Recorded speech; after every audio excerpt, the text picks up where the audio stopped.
Le manioc est un aliment de base d'une importance stratégique qui peut contribuer à la réalisation des objectifs de sécurité alimentaire et nutritionnelle. Et aussi, il peut également contribuer au développement des économies novateurs, notamment pour les femmes et les jeunes. Et pour les petits producteurs agricoles d'Afrique centrale, l'accès au marché urbain passe par la transformation des produits agricoles, notamment pour les produits de base tels que le manioc. C'est pour cette raison que le CTA a décidé d'accompagner la PROPAC dans le développement de la chaîne de valeur manioc. Depuis 2018, la PROPAC a un partenariat avec le Centre de coopération technique agricole qu'on appelle le CTA sur le projet Manioc 21. En 2016, nous avons organisé ici à Yaoundé le forum régional sur le manioc qui avait mobilisé les ressortissants de presque toute l'Afrique centrale compte tenu de l'importance de la culture du manioc dans notre sous-région. À la suite de ce forum-là, nous avons bénéficié de la part du CTA des petits financements qui étaient sur des projets pilotes qui devaient être réalisés dans 3 pays, au Cameroun, en RCA et en RDC. Le résultat de ces projets pilotes ont démontré que des innovations locales associées aux nouvelles compétences peuvent améliorer les compétences économiques des coopératives, créer des liens commerciaux et également apporter une forte valeur ajoutée aux produits des coopératives. Compte tenu justement de l'importance de la culture du manioc dans notre sous-région, la PROPAC a proposé un projet auprès du CTA afin d'affiner des modèles d'affaires qui promeuvent le développement de chaînes de valeur qui peuvent être répliquées au niveau régional. Donc, c'est donc à cela que nous avons le projet Manioc 21. Nous avons lancé un appel au niveau des pays et nous avons sélectionné 10 coopératives par pays. Et au cours d'un atelier de lancement qui s'est tenu au mois de mai 2018 à Kinshasa, nous avons procédé à une évaluation de ces coopératives. Et l'évaluation a été faite au siège du CTA à Wageningen. Et le partenaire nous a communiqué les résultats selon l'ordre de mérite. Et c'est pour cette raison que nous avons à la fin retenu 5 coopératives au Cameroun et 5 coopératives en République démocratique du Congo.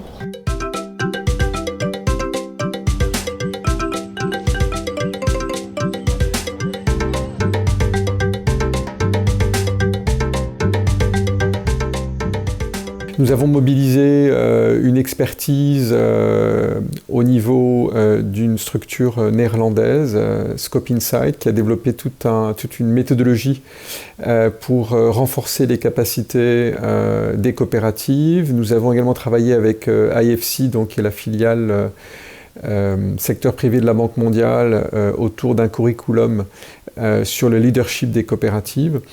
Et l'objectif étant vraiment de renforcer les capacités des leaders paysans de ces coopératives, de leur donner donc à la fois de nouvelles connaissances, de nouvelles compétences, d'essayer de trouver des schémas en matière de transformation qui correspondent davantage aux spécificités des zones, et de travailler avec eux sur la mise en place d'une stratégie marketing assez agressive visant à mettre sur le marché à la fois congolais mais camerounais des produits transformés de qualité qui répondent à une demande croissante de la part des ménages. Tout ça avec, si vous voulez, une marque collective et toute une série d'actions qui ont été définies par les différents experts qui ont été mobilisés. Après l'élaboration de ces modules, nous avons entamé donc les formations sur la gouvernance des coopératives. Après ces formations, cette série de formations, nous sommes passés à l'élaboration des business plans. C'est sur la base de ces business plans que le projet a apporté un appui en dotation d'équipements de très haute performance pour la transformation, le conditionnement et la commercialisation de ces produits. Les années 2000, il y a eu l'acte WADA qui est entré en jeu et il a fallu que les coopératives se transforment en coopératives selon l'acte WADA. Et c'est dans cette inscription qu'il voulait que la vision de la PROPAC s'arrime à cet objectif, a bien voulu que ces coopératives deviennent des entreprises agricoles. C'est dans cette logique que nous avons, avec les partenaires, accompagné les coopératives de manioc pour essayer de faire un test de la capacité des organisations paysannes, des producteurs à la base, de pouvoir porter la mini-industrie. Et c'est cette mini-industrie qui s'oriente aujourd'hui vers ces coopératives que nous avons appuyées dans le cadre de Manioc 21. Nous avons également travaillé sur la partie accès au financement. Nous avons eu beaucoup de discussions avec les institutions financières locales. Mais dans cette première phase, étant donné, on va dire, le développement naissant de ces approches, nous avons souhaité donner un petit coup de pouce à ces coopératives via des subventions pour acquérir un certain nombre d'équipements qui ont été définis par IITA en lien avec les experts de la PROPAC.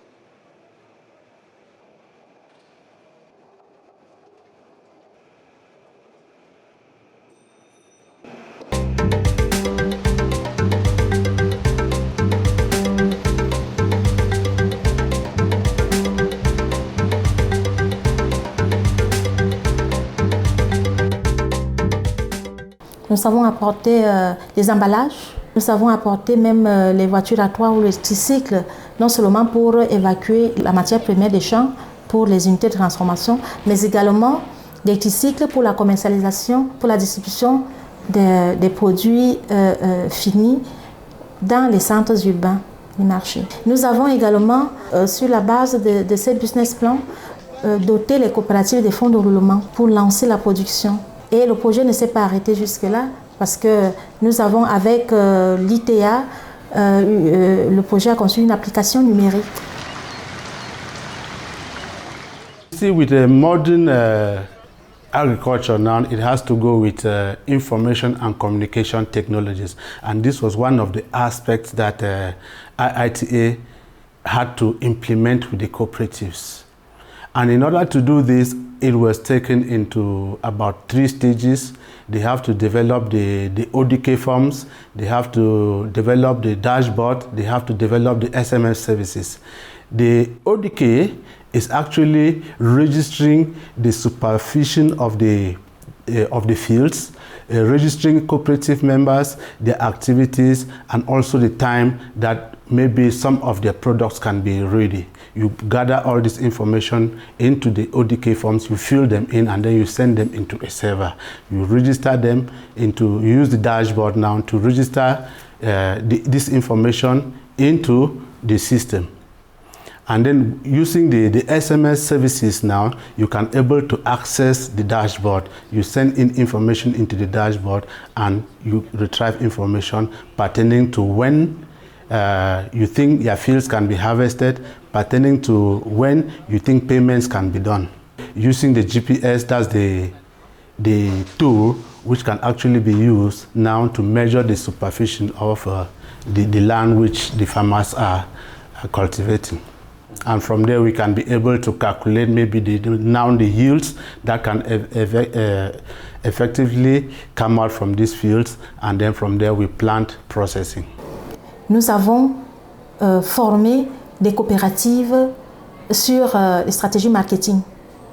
Il y a eu des sessions théoriques, mais également nous avons recruté le consultant pour accompagner ces coopératives sur le terrain à travers le coaching, pour élaborer leur plan marketing, négocier, organiser les rencontres B2B, mettre les coopératives en relation avec des potentiels partenaires, avec des marchés de niche, avec des acheteurs institutionnels, avec des supermarchés, des hôtels, des restaurants. Nous avons également accompagné ces coopératives à la présentation des produits, parce qu'il faudrait que leurs produits soient compétitifs, que ces produits respectent les normes alimentaires. Et c'est pour cette raison que nous avons également formé ces coopératives les normes alimentaires sur les normes d'étiquetage et des emballages. Parce que les coopératives doivent choisir quel type d'emballage correspond à la farine de manioc, quel type d'emballage correspond au foufou ou quel type d'emballage correspond au tapioca.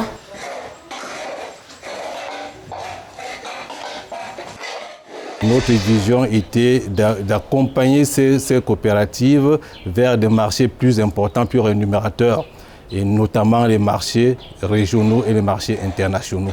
Et pour ce faire, il a fallu équiper ces coopératives, pas seulement avec du matériel, des équipements de transformation, mais aussi avec une capacité à s'adapter aux normes commerciales qui exigent les marchés régionaux et les marchés internationaux. Et c'est ça qui a fait que nous nous sommes approchés d'une part de la NOR, pour que la NOR puisse accompagner ces producteurs pour qu'ils deviennent de véritables entrepreneurs agricoles. Nous avons commencé par des formations. Nous avons eu toutes les formations de la transformation jusqu'à la commercialisation. Nous avons eu même les formations sur les bonnes pratiques d'hygiène. Parce que quand on est dans l'agroalimentaire, l'hygiène doit être vraiment appliquée. Et c'est donc après ces formations que nous avons reçu les équipements. En termes de matériel, on a reçu 3 moulins à pâte de manioc, un moulin à broyer les feuilles de manioc, un moulin à écraser la farine de manioc, un moulin à râper le gari, des machines à coudre les sacs. On a eu des friteuses pour les chips de manioc, des marmites de ruissage, les balances pour peser le manioc. On a eu les brouettes pour le transport du manioc. Les machines nous permettent de vite travailler. Parce que la qualité qu'on était, qu'on portait le manioc sur la tête, on se baladait avec de gauche à droite pour chercher à écraser. Ça nous revenait très cher parce que pour écraser le manioc, ce n'est pas une petite chose. Nous avons aussi, parmi les équipements que nous avons livrés aux coopératives, ces équipements de transformation du manioc étaient faits sur la base de l'inox 416, qui est l'inox alimentaire. Parce qu'au Cameroun, si vos produits ne sont pas certifiés, ça ne passe pas. Et le manioc 21 aussi nous a encore appuyé avec les moulins, avec les tricycles, pour nous faciliter le transport de la matière première, même comme les routes sont mauvaises. Mais avec le PELA, nos activités ne peuvent pas s'arrêter parce qu'on n'a pas de route. Nous, on va avancer. Les routes vont nous trouver derrière.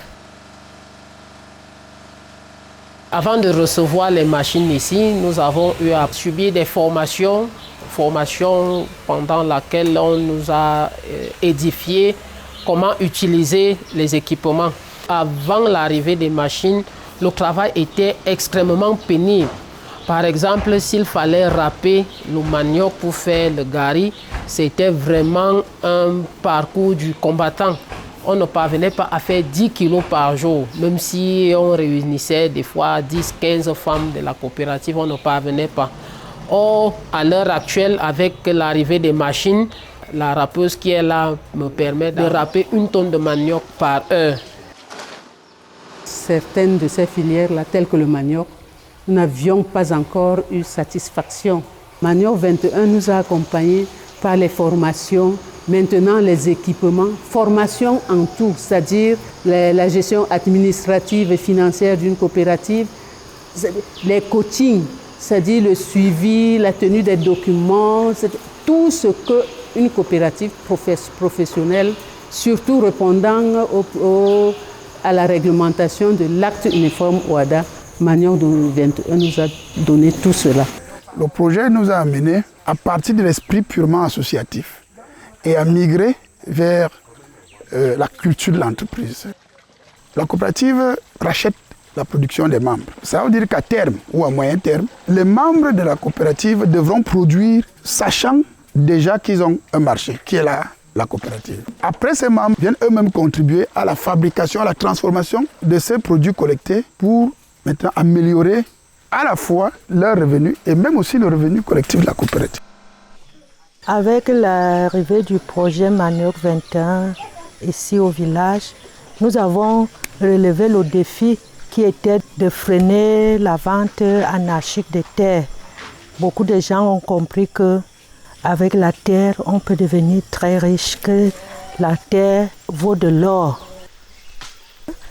Avec ce projet nous a rendus professionnels. La vie a franchement changé. Maintenant, on ne plante plus le manioc comme à l'époque de nos grands-parents. Nous avons reçu une formation sur les nouvelles techniques. On a d'abord fait un champ d'école, comment faire la transformation, la production de boutures, et on a distribué à certains producteurs qui deviennent producteurs de boutures, de manioc au sein de la coopérative. Cette variété de manioc sont efficaces pour la production, ça augmente la production, ça peut avoir à 25 à 30 tonnes par hectare. Et au niveau de la transformation, les maniocs là sont très efficaces pour produire de bonne qualité d'amidon, de bonne qualité de bâtons de manioc. Et aussi, dans le centre-sud, on appelle un de cette variété 92-326 à Bouipem. C'est-à-dire que le feu de cette manioc, si vous faites le pem avec, c'est vraiment impeccable. Le projet Manioc 21 est un projet cofinancé, donc à 5% par la Propac et à 95% par le CTA. En termes de cofinancement aussi, on va relever que les coopératives ont apporté 10% des investissements qui ont été apportés dans le projet à travers les plans d'affaires. L'achat des équipements se fait par un appel, c'est-à-dire nous contactons des fournisseurs potentiels qui nous font des offres. Il y a une commission à la Propac, il y a une commission de passation de marché. La commission va siéger et puis élire la meilleure offre. La commission va élire la meilleure offre et une fois que c'est validé par la hiérarchie, nous allons procéder à l'achat. Donc tous nos fournisseurs sont des fournisseurs locaux. Il a été réalisé en respectant scrupuleusement les procédures de la Propac et du CTA. Nous avons tant bien que mal travaillé à respecter les différentes procédures, ce qui a permis que les décaissements soient réguliers et dans les délais. Et nous n'avons manqué sur le plan financier aucun rendez-vous. Le message que j'envoie, c'est d'abord un remerciement, un grand remerciement parce que nous avons beaucoup trimé. Je vous ai dit que c'est depuis 1999 qu'on est sur ce projet. Nous avons eu des partenaires, mais qui nous ont lâchés en cours de route. Mais avec le projet Manioc 21, en moins de 2 ans, notre rêve est devenu réalité. Ils sont nos bienfaiteurs. Et de continuer comme ça. Nous savons que quand ils commencent par nous, la réussite qu'ils vont voir sur nous va leur donner le courage d'encadrer les autres, de nous envoyer même encore d'autres projets, parce que nous sommes toujours à l'attente. Je ne peux que remercier le CTA qui a accepté la demande de la Propac. Remercier ici le président de la Propac qui a osé porter ce projet vers les financiers comme le CTA, qui aujourd'hui nous a satisfaits à tous les niveaux. Et nous remercions particulièrement la coordonnatrice régionale, Marie-Joseph Bintine, qui a porté ce projet en père qui aimerait que son affaire marche. Parce qu'à un moment, les vieilles femmes comme nous, elles pouvaient même nous gifler pour que son projet aboutisse. IITA qui nous a accompagnés sur les questions techniques en rapport avec la collecte des données, les équipements. CTA qui a financé tous les encadreurs. Nous avons vu passer beaucoup d'encadreurs ici. Nous leur disons merci pour leur dévouement. Ça n'a pas été facile. Je veux accompagner d'autres coopératives pour dire grand merci à la Propac, Manioc 21, le CTA. Mais il y a quelqu'un qui est venu, Vincent a été pour nos premiers pas.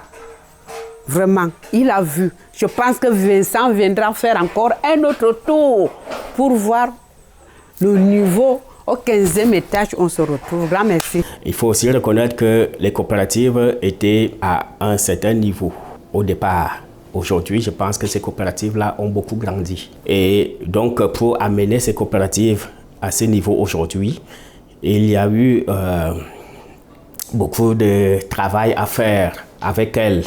Et nous voulons remercier ces coopératives-là pour avoir accepté beaucoup de contraintes parce qu'il fallait apprendre à faire ce qu'on n'a pas l'habitude de faire dans la manière de travailler en tant que coopérative, dans la transformation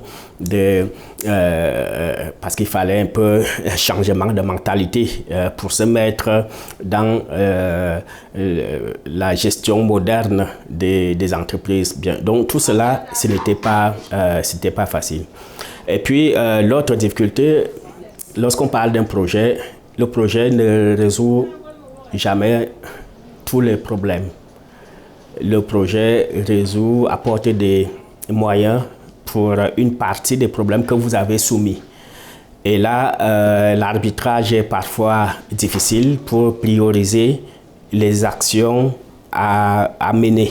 Et puis, lorsqu'un projet comme celui-ci finit, notre souhait serait que nous ayons des partenaires qui puissent nous permettre de consolider les acquis du projet passé. Mais je pense que ça, c'est la mobilisation de ressources. Pour cela, est un autre défi que nous devons nous chercher à relever. Nous sommes aujourd'hui très fiers d'arriver à cette phase du projet qui, pour moi, est une première phase. Et nous avons, je pense, réuni toute une série d'éléments que nous souhaiterions pouvoir mettre dans une discussion plus large avec d'autres acteurs pour une deuxième phase qui, je l'espère, pourra démarrer au plus vite et qui devra capitaliser sur les enseignements tirés jusqu'à présent. C'était une expérience exaltante. Ces 2 années ont été les meilleures années dans ma carrière professionnelle. Travailler avec des coopératives à la base, qui au départ n'ont pas une vision bien définie, mais avec l'accompagnement de la POPAC et des partenaires, nous sommes arrivés à des résultats très satisfaisants. Ces coopératives sont des modèles aujourd'hui, que ce soit au Cameroun ou au Congo. Des formations qu'elles ont reçues et l'accompagnement pratique sur le terrain avec des coachs ont relevé le niveau de ces coopératives sur la gouvernance. Elles savent maintenant tenir les yeux. D'ailleurs, nous avons également mis en relation ces coopératives avec des institutions financières. Toutes ces coopératives ont des comptes dans les banques. Elles planifient leur production. Elles ont recruté des personnels permanents qui travaillent et des personnels saisonniers. Et nous continuons à les suivre. Ces coopératives vont améliorer le niveau de production. Et aujourd'hui, si vous dégustez le bobolo ou le gari produit par ces coopératives, vous percevez tout de suite la différence entre ce que vous trouvez sur le marché et les produits de ces coopératives. Nous disons merci aux partenaires associés dans le cadre de la mise en œuvre de ce projet, que l'ITA, qui a porté une partie d'activité à l'endroit des coopératives et qui ont permis ces activités-là ont permis aux coopératives d'améliorer leur plateau technique, on pourrait dire ici. Bien. Et notre partenaire traditionnel, ce sont nos États, nos gouvernements, pour tout l'appui qu'ils ont toujours apporté lorsque nous les avons sollicités.